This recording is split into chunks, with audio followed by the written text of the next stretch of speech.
Bonsoir et bienvenue à tous dans les dossiers de la mémoire. Le 8 février 1958, l'aviation de l'armée française déverse un déluge de feu et de fer sur le village tunisien de Sarriet Sidious. En ce jour de marché hebdomadaire, la machine meurtrière du colonialisme français a commis un crime contre l'humanité en mobilisant 25 bombardiers de type B-26 ciblant une école primaire, des maisons et un siège de la Croix-Rouge. Ce bombardement abject a fait près d'une centaine de morts, dont 20 écoliers et 31 femmes, outre évidemment les 130 blessés. Ce massacre, faut-il le rappeler, intervient après la défaite essuyée par l'armée française lors de la bataille de Djebel al-Wasta du 11 janvier 1958. Pour revenir sur ce fait historique majeur qui a marqué notre histoire et l'histoire de la Tunisie voisine, j'ai le plaisir de recevoir aujourd'hui Madame Zoubida Mehmelia. Elle est écrivaine et auteure de plusieurs scénarios qui concernent notamment la guerre de libération nationale et la colonisation. Madame Zoubida Mehmelia, bonsoir et bienvenue dans le dossier de la mémoire. Merci pour l'invitation. Alors, ce crime odieux commis par la colonisation française contre l'humanité illustre la profondeur des relations de fraternité et de solidarité entre les deux peuples, tunisiens et algériens. Et vous avez vécu donc cette Absolument. Oui. J'étais assez grande pour comprendre les relations qui nous unissaient. Oui. C'était, la Tunisie était déjà indépendante, mais elle avait continué le combat avec nous. Oui. Je dois le dire, la Tunisie était une porte ouverte pour nous. On allait chez eux, on était reçus, on était hébergés, on avait la sécurité, on avait le droit de tout faire d'ailleurs. Mais les Tunisiens ont été très patients avec nous. Ils ont été vraiment une aide extraordinaire, puisqu'ils vont héberger plusieurs familles. Ouais. Les Jines, on les appelait à l'époque. Et avec, c'est-à-dire, pas d'une façon, d'une véritable prise en charge. Des enfants, des femmes. D'une façon désintéressée. Et tout à fait. C'était fraternelle, et surtout fraternelle. Et un engagement. Oui. C'était un engagement.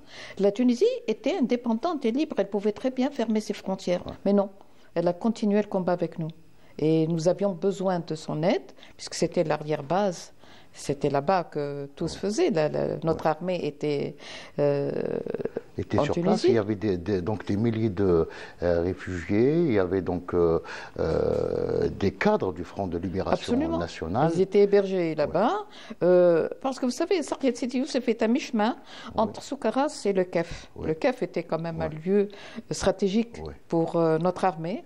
Et il y avait Soukaras. Entre les deux, il y a Sarriet Sidi Youssef. Pourquoi Sarriet Sidi Youssef? Parce qu'il y a une mine désaffectée.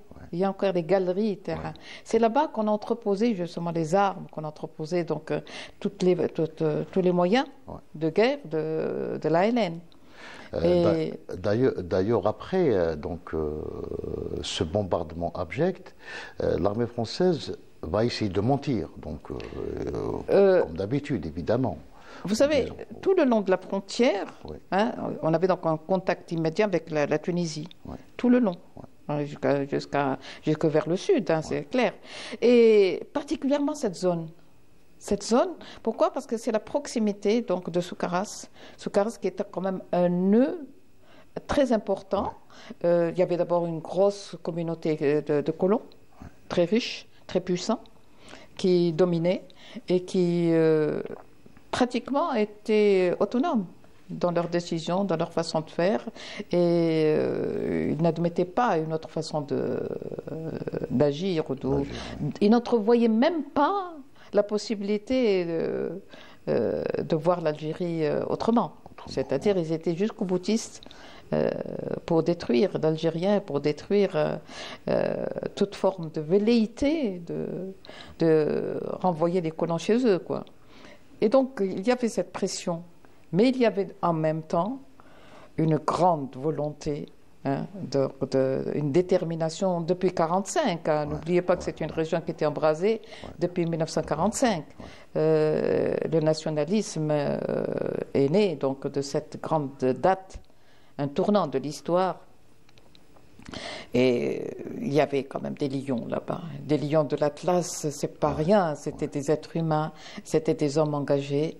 Je peux citer l'un des premiers nationalistes, Badji Mortar, un grand parmi les grands. Et puis d'autres. Il y en a eu tellement, je peux pas. Je n'ai pas envie d'en oublier un, donc je vais globaliser. Ils sont tellement nombreux.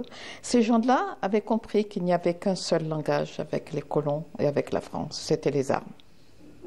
Et la région va s'embraser, donc les Aurès, et puis dès 54. Oui. Alors on revient maintenant au fait lui-même, donc à ce drame de Sarriet Sidi Youssef. Alors, Sarriet Sidi Youssef, 58. La date 58 est très importante. C'était la décision d'installer les lignes Chalais-Maurice. De toute façon, il y avait beaucoup de gens qui avaient déjà émigré en Tunisie pour des raisons très simples, c'est-à-dire pour la paix. Il y en avait qui avaient pris la décision très tôt d'aller là-bas pour protéger la famille. Oui. Parce que les hommes étaient au maquis. Oui. Ils n'allaient pas là-bas pour la belle vie, non, c'est parce qu'ils étaient déjà menacés. Quelqu'un qui avait, une famille qui avait quelqu'un au maquis était ciblée, fatalement. Et alors, et puis il y avait ceux qui ont quand même résisté, qui sont restés dans les douars. Il y avait beaucoup de douars, Mechta. Et ces douars étaient situés sur la ligne. L'endroit où on allait installer la ligne et puis la ligne Maurice. Il y en a deux. Entre les deux, on appelle d'ailleurs... Le No Man's Land. Oui, ils appelaient par dérision la grande... comment on appelle ça? La grande avenue. La grande avenue. Oui, elle était lardée de mines. Jusqu'à présent, il y a des mines. Et jusqu'à présent, il y a des gens qui sautent parce que les mines se sont déplacées avec les intempéries, voilà. Il y a encore des mines qui explosent dans cette région-là. Et ils ont été obligés de déplacer la population, déraciner carrément. Ils ont construit des cités, c'est des baraquements très précaires comme fontaine commune, je sais pas, mais vraiment basiques. Et ils ont cantonné tout ce beau monde dans des cités. Et ceux qui ne voulaient pas rester dans les cités, et surtout qui étaient ciblés parce que leurs hommes étaient au maquis, ils ont préféré encore émigrer vers la Tunisie. C'est pas une immigration, c'était... Elle est clandestine, celle-là. C'était une... D'ailleurs, à cette époque-là, on n'allait pas par la route ni par les chemins de fer, c'est-à-dire non. On allait par la montagne, et surtout la nuit, et par mauvais temps, parce qu'on était sûr qu'il n'y avait pas de patrouille. Et nous, à Soukaras, je me rappelle quand on voyait l'avion jaune, Tayara Safra, parce qu'il y a un camp d'aviation à Soukaras, militaire. Quand on voyait voler cet avion en Razmot, on sait qu'il y a des émigrés, on sait qu'il y a eu un accrochage, c'est comme ça, pour une réaction immédiate de la France. Effectivement, derrière, de l'autre côté de la frontière, il y a des groupes qui agissent, qui sont constamment dans l'action. Tout le long de la frontière, tout le monde, tout le temps. Et l'incident qui va provoquer Sarriet Sidi Youssef, c'est qu'ils ont touché un avion. La France ne respectait pas les frontières de la Tunisie, qui était nouvellement indépendante. Elle allait jusque sur le territoire tunisien pour prospecter, mais aussi éventuellement pour faire mal. Et l'avion a été touché. Et il a dû se poser à Tébessa. Ils n'ont pas pardonné. Et comment ça s'est passé? Eh bien, ça s'est passé entre 3 hommes, en fait. Ce n'était pas une décision centrale prise autour d'un conseil, non. C'était un général Jouot, qui va demander au ministre de la Défense de l'époque, Jacques Chaban-Delmas, je crois, et il va lui demander, il lui donne l'autorisation verbalement. C'est-à-dire, il n'y a pas eu de document. Droit de poursuite. Oui, de faire mal. De faire mal, oui. Allez-y. Et comment ils pouvaient faire mal? C'est pas par la terre. Ils ont décidé de bombarder. Ouais. C'est quand même une décision très très grave. Sans demander à l'époque au secrétaire général du Conseil de sécurité, du Conseil national de la France, qui était Félix Gaillard, je crois. Ils ne lui ont pas demandé. Ils veulent le savoir plus tard. Donc c'est une décision locale avec toutes les conséquences que ça allait avoir. Et ils vont bombarder. À partir, les avions étaient parqués à Constantine. Alors des escadrons, hein, c'est pas un seul, deux avions. Non, 22 bombardiers. Ouais. Bombardiers, c'est pas des petits avions, c'est-à-dire des avions de guerre carrément. Et ils vont choisir le jour quand même. Un jour de, ils voulaient tuer de l'arabe, quelle que soit sa nationalité, ils voulaient tuer l'arabe. Et l'arabe, ce jour-là, c'était quand même un jour de souk, un jour de marché. Cela veut dire quoi? Que les gens des environs allaient venir vers ce centre-là. C'est un jour de marché, c'est comme ça. Et donc il y avait foule. Et c'était aussi un jour ouvrable pour l'école. Les enfants étaient à l'école. Il y avait un camp de toile, le camp des réfugiés. Et il y avait aussi la Croix-Rouge. La Croix-Rouge, oui. La Croix-Rouge qui était sur place parce qu'ils préparaient l'arrivée de gens qui devaient voir le campement. Ouais.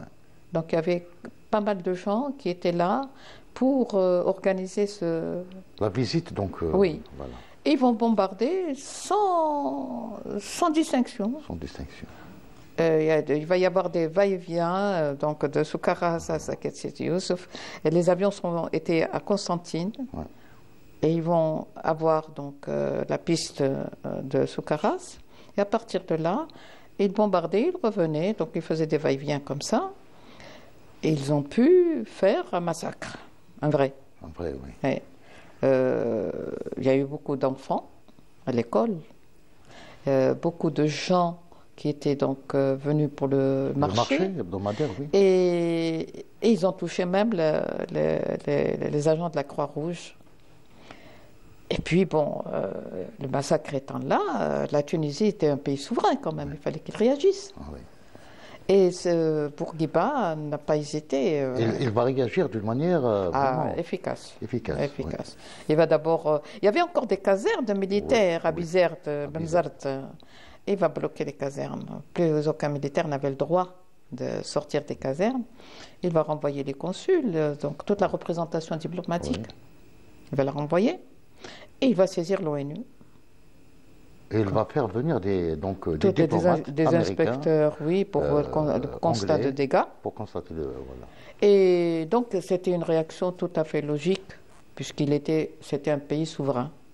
Ça allait dans le droit de se protéger, d'être en sécurité. Quant à nous, il va y avoir effectivement des réactions. Ils vont agir tout le long de la frontière, absolument.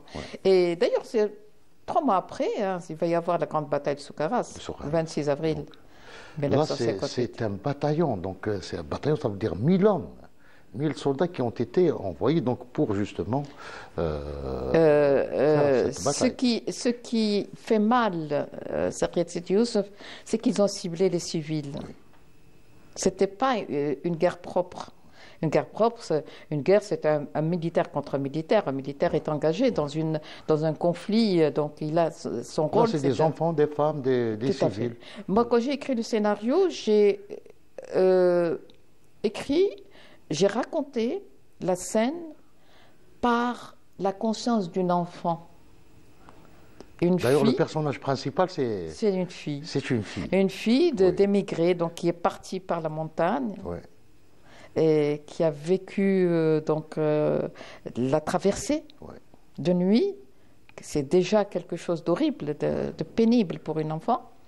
Et puis, une fois là-bas, elle va croire que c'est le bonheur, puisqu'on va lui offrir un bol de lait chaud, une brioche, des vêtements. Et puis, elle va aller à l'école, elle va rencontrer une grand-mère, parce que sa mère est d'originaire de Tunisie, parce que le peuple est le même. Hein. Voilà, c'est ça le... C'est le peuple, c'est le même sang, il ne faut pas... Ouais. Et cette gamine, elle a le don de dessiner. chaque fois que quelque chose la prend, elle se met à dessiner. Elle a toujours cette envie de tracer, représenter l'événement par le dessin. C'est une expression de ce qu'elle ressentait. Et là, le jour du bombardement, elle va survivre. Elle va perdre tout le monde, y compris sa petite camarade de classe, sur le même banc. Ouais. Et elle va représenter ça comme Guernica, la débâcle. Oui. Guernica, il y a eu Pablo Picasso qui a immortalisé ça. Moi, j'ai pensé à ça et je me suis dit, cette gamine, elle aussi, par son dessin, elle va immortaliser ce moment extraordinaire, plein de sang. Et quand elle retourne à la maison de sa grand-mère, elle va retrouver juste un morceau de sa grand-mère, c'est-à-dire juste le bain, qu'elle va couvrir avec le foulard. Ouais. Elle comprend ce que c'est la mort. Gamine, elle va rencontrer la mort de cette façon-là. Et elle va grandir donc dans un camp. Et après, en 62, elle reviendra en tant que fille de shahid, puisque son père et sa mère sont morts au Maquis aussi. Son frère, un jeune frère, en Égypte pour devenir aviateur. Parce que c'était comme ça avant. Il ne faut pas oublier l'Égypte aussi, qui a été très, très, très accueillante pour ça. Peut-être qu'on a payé, nous aussi, d'une autre façon, cette aide, mais elle était très, très importante pour nous. On revient maintenant donc à cette bataille de Soukharas parce que c'est important, c'est un moment également important. On est au mois d'avril, c'est-à-dire juste après, au moins de 2 mois après, au mois d'avril 1900. La bataille de Soukharas, la bataille de Oued Chouk, parce que il y a Oued Chouk, il y a la montagne, Djebel Ma'adjen, et c'est une chaîne de montagnes, parce que c'est une région très montagneuse là-bas. Vous savez, les chaînes de montagnes, 2 grandes chaînes en Algérie, elles arrivent au niveau de Soukharas, elles forment une sorte de tourbillon. Et après, ça devient des collines en Tunisie. On appelle ça la dorsale tunisienne. Mais c'est là, de Constantine jusqu'à la frontière, vous avez un relief très tourmenté, très montagneux. Donc, fatalement, il va y avoir la montagne, le maquis va être très important de cette région-là, par rapport au relief, par rapport donc à l'engagement des gens, et la nature va beaucoup aider. L'arrière-pays, donc il y a la Tunisie qui va nous recevoir, va nous abriter, nous aider. Donc 58, oui, la bataille, la terrible bataille qui va faire beaucoup de morts. Beaucoup de morts parmi les rangs de l'ALN, 600 quand même. Le bataillon, parce qu'il y avait ceux qui devaient rentrer et ceux qui devaient sortir. Ceux qui devaient venir de Tunisie vers l'Algérie portaient beaucoup d'armes, donc pour de la distribution. Et ceux qui partaient devaient rentrer pour se reposer. C'était comme ça. Et pour ramener des armes également. De toute façon. Voilà. De toute façon, c'était comme ça.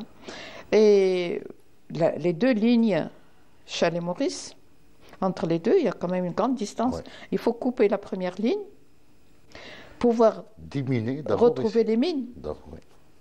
Moi, j'ai écrit le livre La 23e heure pour décrire ce moment particulier, le passage des 2 lignes. Et arriver à la 3e. Parce qu'il faut faire vite. Il ne faut pas être pris au piège, dans le piège des 2 lignes. Là, c'est la mort certaine. Et c'est ce qui s'est passé. C'est donc en coupant la première ligne, en déminant un passage, et puis après, ils n'ont pas eu le temps d'aller plus loin. Et il va y avoir des renforts, donc. Oui, il n'y a pas eu de renforts, il n'y a pas eu donc de. Et la France a été avertie à temps. Elle va aussi déverser un déluge, un véritable déluge de feu. J'ai vu ça. J'ai vu des montagnes en feu, carrément, des montagnes qui brûlaient. Et il y a eu beaucoup de morts. Et puis après, on prenait avril, mai. Donc en mai déjà, il faisait chaud. On prenait les gens dans la rue, on les mettait dans un camion pour qu'ils aillent enterrer. On nous a raconté des scènes horribles, ce qu'ils avaient vu, pour enterrer les petits bouts de chair et tout ça.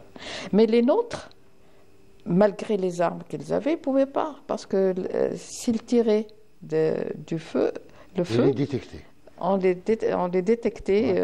Donc ils allaient à l'arme blanche. Et ils ont fait beaucoup de dégâts parmi les rangs de l'armée française. Mais c'était insuffisant. Les forces étaient inégales, évidemment. Et c'est une mémoire douloureuse de cette bataille. Et la France, comment va réagir la France avec ça? Ben, De Gaulle va faire deux choses. Il va faire le plan de Constantine, soi-disant pour dire... Mais d'abord, il va renforcer tout d'abord la ligne. Parce qu'il va demander à Charles de renforcer. Il va dire que c'est efficace. Oui. Donc, pour lui, c'est efficace. Et c'est un moyen qui a pu arrêter et qu'on a pu prendre les gens. Et puis, il va prendre la deuxième décision, c'est que pour lui, ce n'est pas seulement une escarmouche, il y avait de l'autre côté une armée. Donc c'est une guerre. Et pour la première fois, il va parler de la guerre d'Algérie. Et s'il y a une guerre, on a le droit d'utiliser toutes les armes, toutes formes d'armes. Et entre autres, l'aviation, le bombardement. Et ils ne font pas lésiner là sur les moyens. Charles qui était lui-même un officier d'aviation, donc c'est pourquoi il ne va pas lésiner à partir donc. Absolument. Et ils vont employer les grands moyens.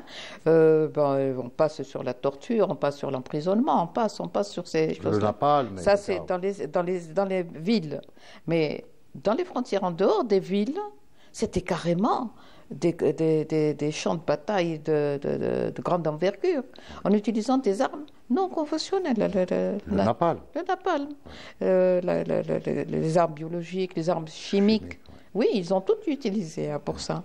Et la France, maintenant, se dit, quand j'entends Ritaillot, je ne sais pas comment il s'appelle, j'ai envie de rire, mais je dis, c'est pas possible, ils ont la mémoire courte, ils n'ont pas vécu cet événement-là, on ne leur a pas raconté, il y a personne qui a pris en charge, qui a pris la peine de leur dire, attention, nous avons commis de grands crimes, ils nous donnent des leçons d'humanité. Ce n'est pas possible.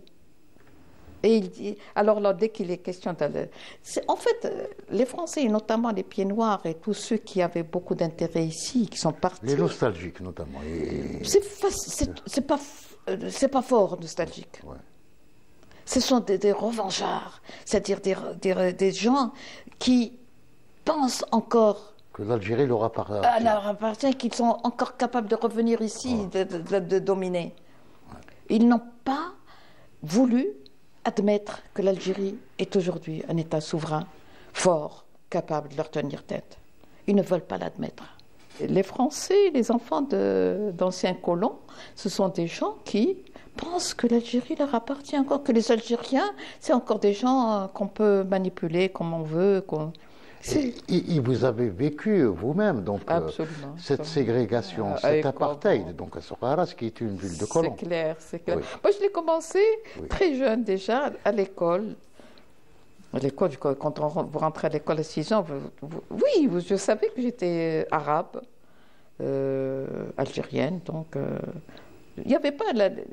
La France voulait enlever l'idée d'algérianité. C'était le département français et il n'y avait pas de peuple algérien. Et elle voulait faire comprendre et admettre cette idée à l'étranger. Il n'y a pas d'Algériens. Parce que les Algériens, c'était des indigènes. Tout à fait. Indigènes, on l'a assimilé. Voilà. Il y a eu 3 façons Il y a eu les guerres, ils sont morts dans les guerres de la France. Oui. La faim, puisqu'elle a pris les terres et tout ça. Les famines. La faim, les maladies. Et le peu qui est resté, c'est l'école, l'assimilation par l'école. Et puis voilà, ils sont là. Il n'y a pas d'Algériens. Ouais. Tout le monde est français. Comme par hasard, comme par baguette magique. Et le nationalisme va prouver au monde qu'il y a une nation algérienne. Ouais. Et les écrivains, il ne faut pas oublier les écrivains. Ouais. Les premiers écrits, donc, je cite Mouloud Feraoun, Mohamed Dib, les premiers, Mamri, on dit à la France, non, tu te trompes, le peuple existe, et voilà comment il vit. C'était une démonstration de l'existence du peuple. Et après, juste après, il va y avoir une autre génération d'écrivains qui vont combattre la France, avec ses moyens, c'est-à-dire sa langue, sa façon d'écrire, tout ça, Kateb Yassine, dans son livre, Mohamed Dib, il va faire éclater tout ce qui représentait la pensée française, la beauté de la langue, la beauté de... Et il va s'arranger pour que ces choses-là éclatent et pour qu'ils puissent leur faire dire autre chose. Donc la littérature a prouvé à l'étranger qu'il y avait une nation, une vraie nation, qui a été asservie par le colonialisme, mais qui existe encore et qui a l'intention de se rendre indépendante par les armes. Qui aspire à son émancipation, tout simplement. Absolument. Voilà. Et effectivement, ce discours, ce contre-discours a réussi, puisque ça va déclencher l'arrivée de pas mal de journalistes, de cinéastes, de gens. Clément est allé sur Sarid Sidi Youssef, c'est le premier. Sur le vif, il a filmé, donc c'est un document de référence pour ceux qui veulent savoir réellement ce qui s'est passé à Sarid Sidi Youssef. Il faut voir ce que ce bonhomme a pu photographier et présenter dans les journaux pour l'opinion internationale. Oui, la France a essayé par tous les moyens faire taire la voix des Algériens par une forme d'omerta. Il n'existe pas. Ne cherchez pas, il n'existe pas. Et quelques soulèvements, ça, on sait les faire taire. C'est des escarmouches. Ce n'est pas une guerre. Le lobby des colons qui était... Alors, les colons ont les moyens, ils ont les terres. Ils ont d'abord spolié. Parce que si on remonte un petit peu à l'occupation, la France, au départ, voulait le trésor de la Régence. N'avait pas d'argent. Les guerres napoléoniennes ont vidé les caisses. Charles X avait besoin d'argent. Et l'or, il fallait le trouver ailleurs. Et son général, son ministre de la guerre, de Bourmont, à l'époque. De Bourmont, il va lui dire, écoute, c'est très simple, va te servir dans les caisses de la Régence. Et de toute façon, le dé, il est irascible. On va trouver le moyen pour créer le casus belli. Et il l'a trouvé. Donc cette histoire de... Voilà. Oui, mais vraiment cousu de films. Oui, on ne fait pas une guerre pour ça. Mais bon, ils l'ont fait quand même. Et quelque temps avant, il y avait quand même des géographes qui sont passés le long de la côte pour dessiner la topographie du pays. Ils ne le connaissaient pas, le pays. Ils n'avaient aucune idée. Ils ne s'intéressaient pas à cette partie du monde.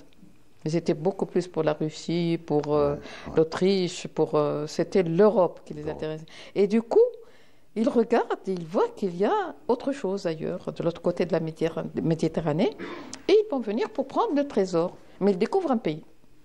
Ils avaient une idée, mais ils se disent... parce qu'ils ont eu quand même le problème. Oui, posséder ce pays, mais comment le peupler après? Eh bien oui, on va asservir ce qui existe là. Et après, quels sont les Français qui allaient vivre là? Et là, c'est là le nœud, le problème. Créer cette colonie de peuplement, mettre en place. Colonie de peuplement, comment la créer? Avec qui? Eh bien, tout simplement, ils ont ratissé large en Europe. Les Corses, les Maltais, les Suisses ont participé.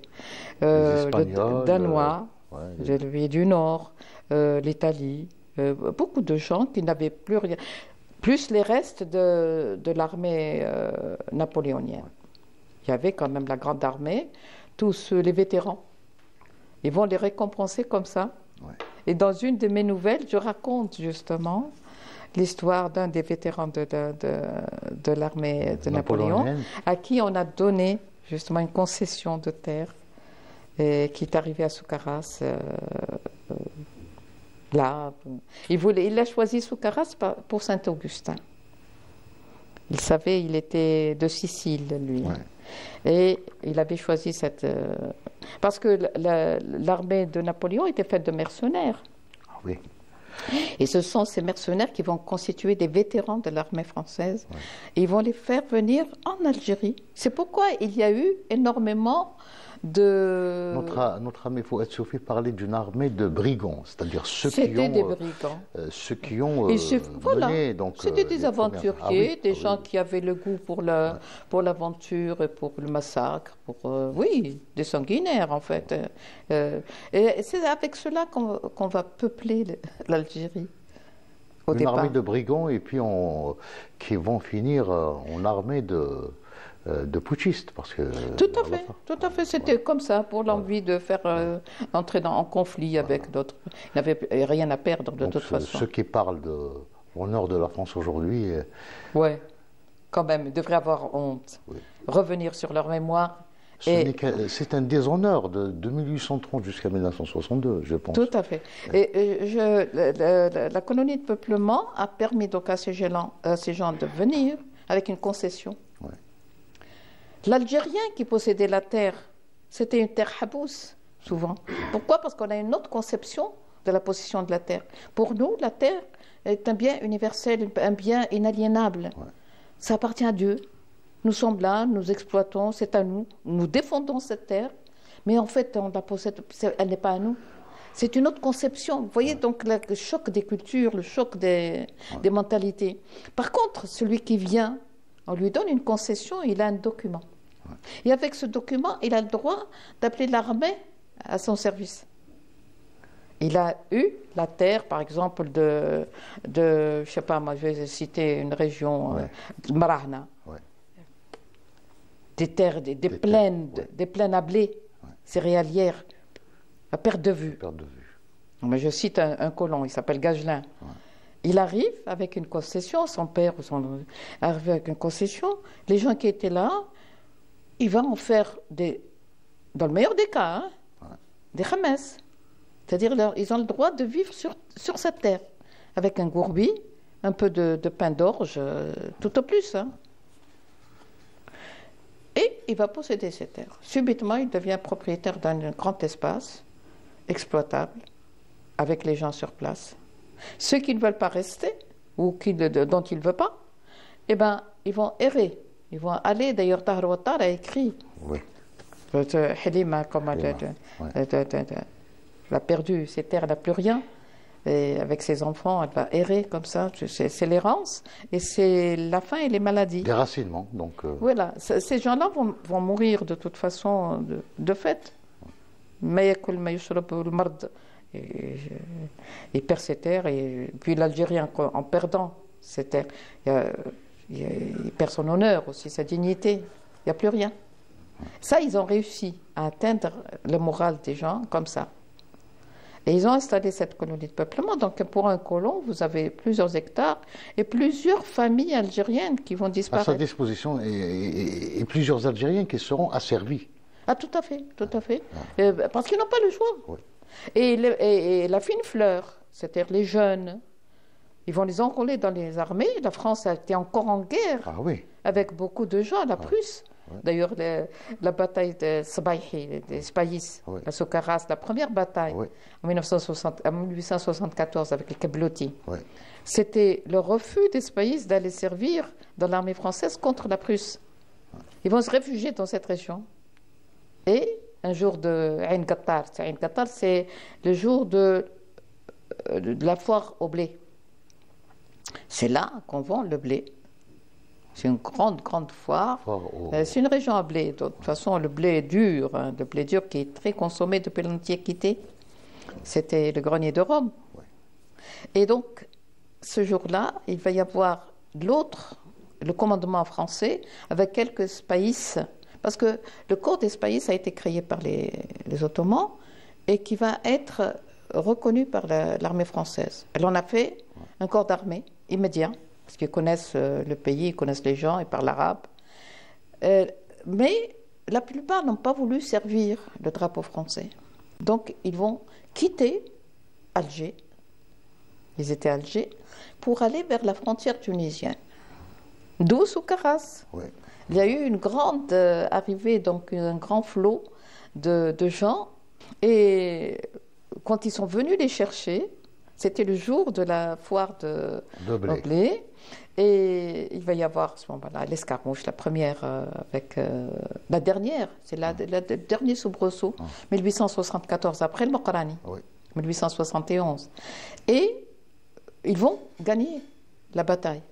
Fort donc de cette victoire, ils vont marcher sur Soukaras, le Burj el-Kibir, le grand Burj. Burj el-Kibir, c'était le Burj. Il y avait une grande tribu qui s'appelle les Hnansha. Il y avait Oulad Mnassar, Oulad Nasser. Ils étaient partagés, les Ottomans les ont partagés, exprès, pour mieux les dominer. Et c'était indomptable de toute façon. Les Oulad Nasser étaient à Soukaras et ils avaient donc leur fortin, le Burj el-Kibir. Et la France va avoir ce Burj. Elle va avancer par petites doses comme ça. Et lorsqu'il y a eu cette escarmouche, les autres, donc menés par le Kablouti, vont libérer le Burj. Donc, deuxième victoire. Et ils se sont dit, ça y est, c'est bon. Parce qu'il n'y avait pas l'information. Les gens ne savaient pas ce qui s'était passé ailleurs. Ils ne savaient pas que l'émir Abdelkader avait résisté pendant 17 ans. Ils ne savaient pas que Ahmed Bey avait... Les gens avaient de l'information juste. Au niveau local. Voilà, parce qu'il n'y avait pas de téléphone, il n'y avait pas... Et les messagers, il fallait mettre plusieurs jours pour arriver, c'était verbal. Et donc, ils vont faire l'autre bataille, la bataille de Ain Sanour. Là, ils vont rencontrer l'armée française dépêchée de Annaba et de Guelma avec l'artillerie lourde. Et là, ce sera un massacre. Voilà. Ou le Kablouti, il a constaté le massacre, il a mesuré les enjeux et l'importance de la force de frappe de la France. Il va couper les sangles de son... ça, c'est la légende. Hein, c'est la légende. Il va couper les sangles de son cheval pour faire comme si le cheval était désarçonné. Il va retourner en Tunisie. Il va courir, donc aller jusqu'à la frontière, toujours la Tunisie. Ah oui, bien sûr. Et il va rentrer chez le bey de Tunis, pour lui demander de l'aide. Mais le bey, il lui a dit non, non, non, moi je n'ai aucun problème avec les Français. Je ne peux pas t'aider. Si tu veux rester ici, brahba.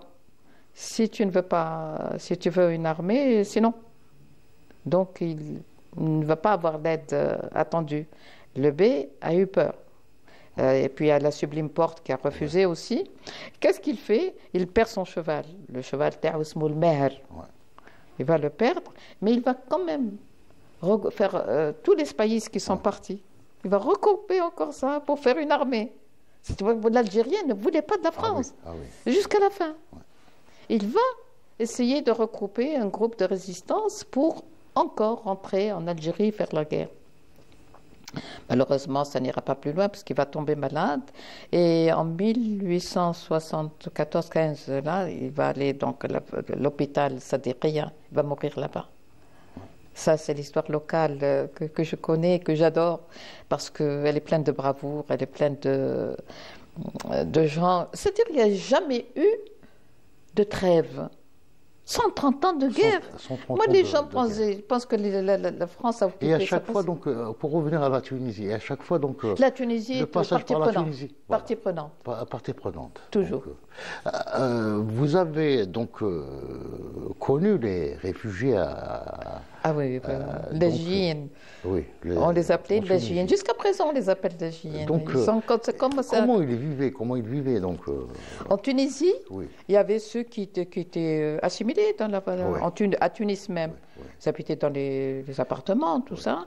La plupart étaient militaires, les parents étaient militaires. Ils avaient au moins un maquisard. Tous les, oui, ils avaient sa solde, ils vivaient, ils travaillaient un petit peu. Et il y avait ceux qui étaient dans les camps de toile, surtout à la frontière. Ceux-là, écoutez, c'est très simple, une vie de camp, c'est pas la joie, quoi. Mais bon, ils avaient au moins la sécurité. Puis ils étaient encadrés par très encadrés. le FLN. Très encadrés par le FLN. Et la Tunisie, c'est-à-dire sur le plan sanitaire, sur le plan de l'éducation, sur le plan des vêtements, de toute la logistique donc de tous les jours, du quotidien, la Tunisie était très présente, très très présente. Elle a beaucoup aidé. Et moi, avec la Tunisie, ça je vous en parle parce que j'ai vécu ça. Oui, oui, oui. C'est la Tunisie n'a jamais, et jamais elle n'a trahi l'Algérie.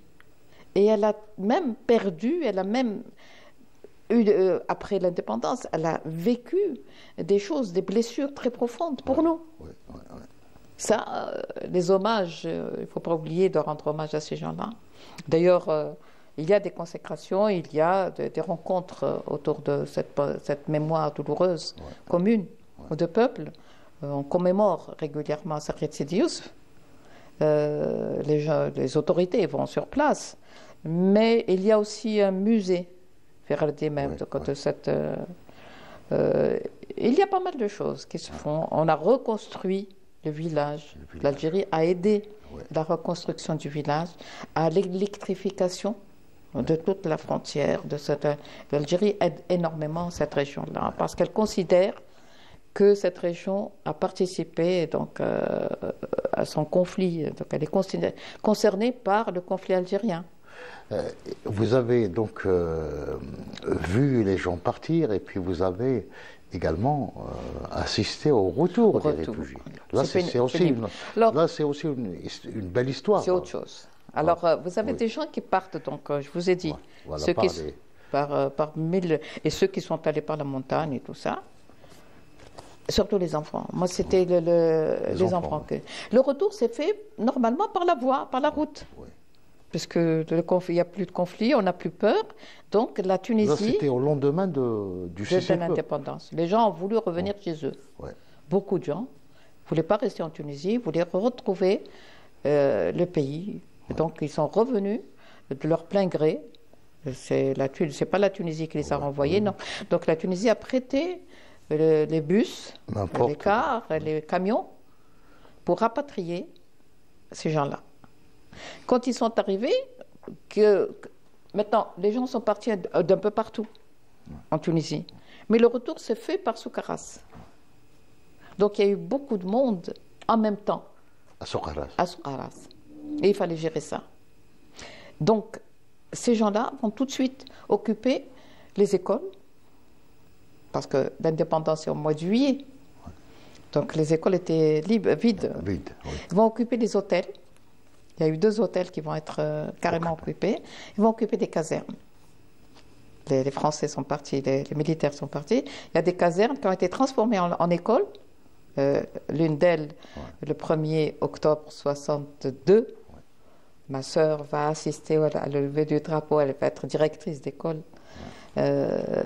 L'école, c'est une ancienne caserne, une des premières casernes construites par la France, et qui va devenir une école qui porte le nom de Badji Mortaj. Donc, énormément de symboles ici. Elle existe toujours, cette école. Et ils vont occuper donc les casernes, les écoles, certains hôtels, l'hôtel Jeanne d'Arc, tout près de chez moi. Les gens sont venus, il fallait héberger ces gens-là, avec leurs enfants, avec leurs bagages. Et puis petit à petit, comme ils ont fait des études là-bas, la Tunisie a pris en charge l'éducation de ces gens. Il y avait beaucoup de gens qui étaient déjà diplômés. Ça aussi, c'est un hommage à rendre à la Tunisie. En droit, dans l'éducation, certains médecins qui ont eu donc à être formés par la Tunisie là-bas et qui sont revenus en Algérie avec des diplômes. Ceux-là vont participer à la relève et donc aux grands défis de l'Algérie, parce que l'Algérie, en 62, a eu 3 grands défis. Le premier défi, c'est ouvrir les écoles en 62. 62, absolument. Je me rappelle, le 1er octobre, on a ouvert les écoles. On prenait en charge 2-3 écoles. Et ça reste l'une des plus belles rentrées scolaires. Oui. C'était la prouesse. J'ai écrit un scénario là-dessus. J'attends que quelqu'un le prenne. Ben Hamida, donc, Allah yarhamou. En 1962, il fallait être un défi. Oui, un défi. La France est partie avec leur Dieu, vous allez voir, ça va devenir... les Arabes, il ne faut pas espérer quoi que ce soit. Donc le premier défi, c'était ouvrir les écoles. Les écoles. Et ça a été fait. Toutes les écoles, tous les enfants, même les enfants de réfugiés, donc qui sont rentrés. Et puis moissonner également. Le deuxième défi, c'était réussir la moisson. Donc la deuxième, c'était travailler les terres. Ouais. Les terres étaient minées dans la région. Ouais. Et donc on a perdu beaucoup de gens. Les champs étaient complètement... On ne savait pas où étaient les mines. Donc ça sautait. Hein, je connais pas mal de gens qui ont perdu des enfants, perdu une jambe, je ne sais pas, ou carrément la vie. Et puis la troisième, c'était... je ne me rappelle plus. Et il y a trois grands défis que l'Algérie devait absolument faire pour amorcer le développement du pays. Et la santé, parce qu'il fallait vacciner tout le monde. Voilà. Et la troisième, c'est la santé. Ouais. La santé, c'est la campagne de vaccination extraordinaire. Voilà. La gale. Oui. Moi, je me rappelle, il y avait le choléra et la gale. Donc, c'est arrivé. C'est comme ça, les révolutions, hein, c'est les guerres, tout ça, les fléaux, c'est des fléaux. Et donc, la coopération après. Après, donc, cet acte de l'Algérie d'ouvrir les écoles, de procéder au labour et donc prendre en charge les soins, on avait aussi la coopération. Il fallait aussi prendre en charge la langue arabe. On n'avait pas assez de moyens pour ça. Là, l'Égypte, la Libye, la Tunisie aussi, va nous envoyer pas mal de gens de coopérer d'Irak. On va avoir des enseignants de ces pays-là pour enseigner l'arabe. Et puis, la coopération médicale. Là c'était les pays de l'Est. Tito nous a aidés aussi, il ne faut pas oublier. Là, nous allons voir des Bulgares, nous allons voir des Yougoslaves, des Russes, et qui vont être un petit peu distribués à travers le territoire. Bon, on aura beaucoup à dire sur cette coopération, mais bon, elle était là. Les hôpitaux étaient ouverts, les hôpitaux étaient fonctionnels. Voilà. Donc, il nous reste quelques minutes. Je sais que vous avez terminé donc, un autre scénario sur le cessez-le-feu. Absolument, j'ai écrit le scénario de Sakhir Sidi Youssef. J'ai écrit aussi la première rentrée scolaire, qui est une date historique. Et puis le dernier, il porte sur le cessez-le-feu. En présentant ma sœur, et elle va souffrir parce qu'elle va refuser de saluer le drapeau français avec les enfants, et elle va être donc fustigée, et elle refuse de distribuer les tracts aux enfants parce que le commandant, j'ai les tracts, donne-les aux enfants pour qu'ils emmènent ça chez eux. Elle refuse, elle brûlait les tracts. Et ils vont découvrir ça. Et évidemment, elle va être radiée des cadres. Et elle retourne à Soukaras et elle sera obligée donc de signer tous les jours à la SAS pour dire qu'elle est présente, qu'elle n'a pas bougé. Pendant ce temps-là, elle essayait d'aller au maquis. Mais le 19 mars, on va lui dire non. Tu es beaucoup plus importante ici. Elle va travailler avec une association caritative. Ils distribuaient le lait et la semoule dans un quartier qui s'appelle 108. C'est un baraquement. Ils donnaient à manger à ces gens-là. Et ma sœur va aller dans cette association pour aider aussi. Mais on va lui interdire aussi. En fait, elle était traquée. Et puis après, c'est le 19 mars, l'OAS, le tintamarre des casseroles. Tous les soirs, on était ciblés par un paquet de plastique. Et il fallait surveiller la maison constamment à cause de ma sœur. Et mon frère qui était au maquis, tout le monde le savait. Voilà, c'est des histoires... Voilà, donc l'émission tire à sa fin, donc j'aimerais un dernier mot sur cette solidarité... tunisienne. Ah oui, moi je ne rendrai jamais assez hommage à cette aide qui était, j'allais dire, désintéressée. La Tunisie était indépendante. Elle pouvait très bien fermer ses frontières. Elle a continué le combat avec nous.